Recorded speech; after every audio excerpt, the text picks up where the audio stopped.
Back on the piste, at 83, Hilary Bradt and her gang of oldies go skiing in Austria. You're mad. Caroline the greengrocer said cheerfully when I told her I was going skiing. A reasonable reaction since not so long ago I was shopping on crutches following a hip replacement. My sister's friends were more concerned. How old are you? 80? I don't think this is a good idea. You'll fall and break something. My brother, Andrew, 86, decided it was better not to tell anyone. For at least 2 decades I'd had a half-buried wish to experience one more ski trip. A final fix of blue sky, frosty air, and the exhilaration that comes with finding yourself still intact at the bottom of a snow-covered slope. I was never much good, and hadn't skied for decades, but that wasn't the point. At 83, I needed to see if I could still do it. And if I could do it, how about inviting my sister, Kate, 1/3 of our old crones group who encourage each other to do park run each week. Then I remembered that, as teenagers, Andrew had joined me on my first ski holiday. That was 67 years ago, but Andrew used to be quite good, so I invited him too. My friend Penny, who is so absurdly young, 67, so she says that she doesn't really count, was also allowed to come and try her luck with the oldies and practice her German.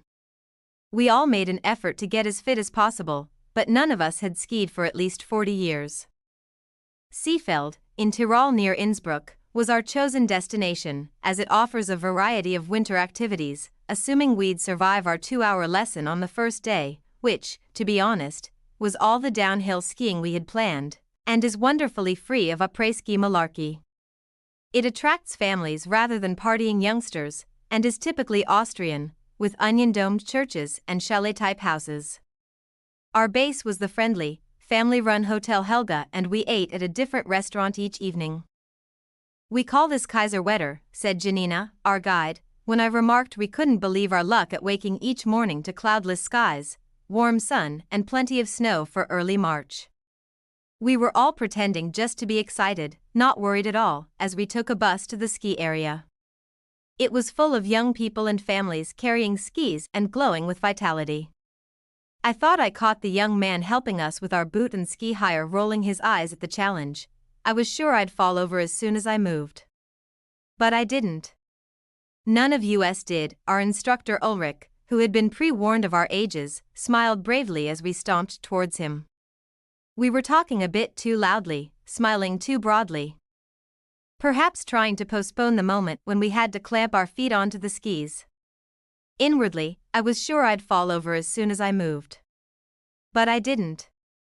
None of us did.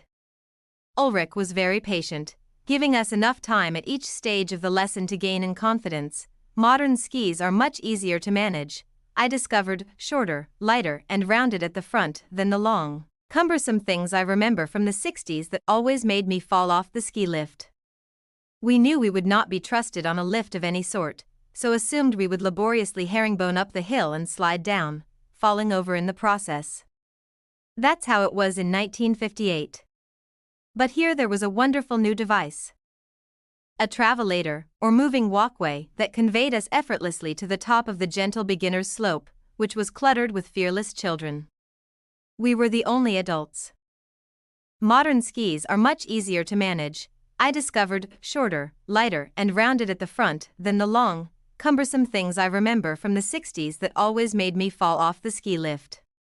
We knew we would not be trusted on a lift of any sort, so assumed we would laboriously herringbone up the hill and slide down, falling over in the process. That's how it was in 1958. But here there was a wonderful new device, a travelator, or moving walkway, that conveyed us effortlessly to the top of the gentle beginner's slope, which was cluttered with fearless children. We were the only adults. 2 hours later, we hadn't even fallen, had all managed some decent snowplough turns and even a sort of parallel turn. We were euphoric. That was just amazing, said Andrew, who isn't given to hyperbole. Could we have managed a whole week of skiing? Possibly, but the variety of activities Seefeld offered was more enticing.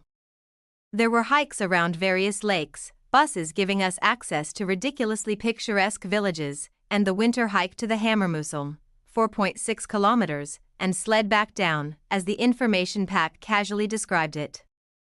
Having watched the Winter Olympics, Kate and I knew all about sledding. You run behind, pushing the sled, then leap on and hurtle down on your belly at speeds rivaling a Formula One car. Janina was reassuring. Nothing to worry about, we'd sit on the sled and steer with our feet. But we did worry. Andrew decided it wasn't for him, but we three plugged on. As a 12-year-old, it had been tiring hauling my father's homemade toboggan up Gold Hill Common in Buckinghamshire in our snowy childhood, and as an 83-year-old it was tiring hauling an admittedly lighter toboggan uphill in oxygen-depleted air. Hammermuselm, a traditional alpine mountain hut and farm with dining rooms, is at 1,410 meters, for nearly 3 miles 5 kilometers. I lagged behind, muttering to myself about being too old for this.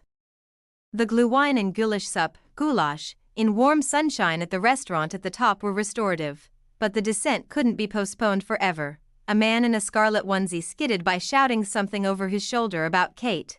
Penny shot off ahead and was soon out of sight. I followed cautiously, getting off to pull the toboggan over bare gravel and mud, but soon realized I was wearing a broad grin. It was exhilarating. Halfway down I thought I'd wait and take an action photo of Kate. A man in a scarlet onesie skidded by, shouting something over his shoulder that seemed to be to do with Kate. No point in waiting, and I certainly wasn't going to plod uphill again to check on her. If she were actually dead or injured, surely the chap would have told me. How did you keep control on those icy bits? Kate demanded when we finally reassembled at the bottom. My toboggan hit a bank and I was thrown off. As I lay there swearing, a man stopped, stared at me, and asked, "How old are you?" I walked the rest of the way. In contrast, cross-country skiing delighted everyone. No slopes, no feeling of helplessness. We also did some proper hikes around lakes with views of pines and snowy peaks, and tried the local swimming pool and sauna. Having never had a sauna before, I thought I ought to give it a go.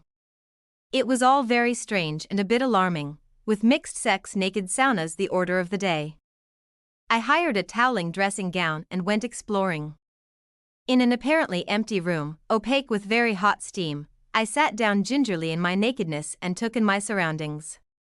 It was like peering through a sweltering old-fashioned London fog, but I could just make out alcoves around the walls occupied by ghostly Greek-style statues. Rather impressive. Then one moved, on our last day, after plenty of adrenaline-fueled experiences. We finally began behaving like sensible pensioners, opting for a carriage ride, wrapped in rugs behind 2 enormous grey horses that clip-clopped through the still snow-covered landscape. And sampled the local cuisine and drank plenty of glühwein. Of course, what a wonderful, eye-opening and adventurous 4 days it had been. On the back of the old crone's t-shirts is the message, "We do because we can. Unless you try it, you don't know what you can do."